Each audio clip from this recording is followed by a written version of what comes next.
गणनायकाय घनदैवताय गणाध्यक्षाय धीमहि गुणशरीराय गुणमण्डिताय गुणेशानाय धीमहि गुणातीताय गुणाधीशाय गुणप्रविष्टाय धीमहि एकदन्ताय वक्रतुण्डाय गौरीतनयाय धीमहि गजेशानाय बालचन्द्राय श्रीगणेशाय धीमहि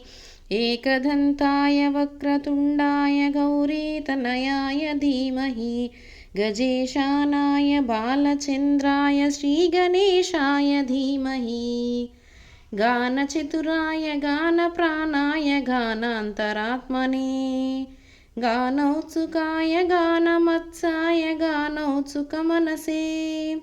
गुरुपूजिताय गुरुदैवताय गुरुकुलत्रायिणे गुरुविक्रमाय गुर्यप्रवराय गुणवे गुणगुरवे गुरुदैवकलाक्षेत्रे गुरुधर्मसधाराध्याय गुरुपुत्रपवित्रात्रे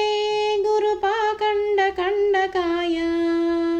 गीतसाराय गीततत्त्वाय गीतकोत्राय धीमहि गूढगुल्फाय घण्टमत्याय गोजयप्रदाय धीमहि गुणातीताय गुणाधीशाय गुणप्रविष्टाय धीमहि एकदन्ताय वक्रतुण्डाय गौरीतनयाय धीमहि गजेशानाय बालचन्द्राय श्रीगणेशाय धीमहि एकदन्ताय वक्रतुण्डाय गौरीतनयाय धीमहि गजेशानाय बालचन्द्राय श्रीगणेशाय धीमहि।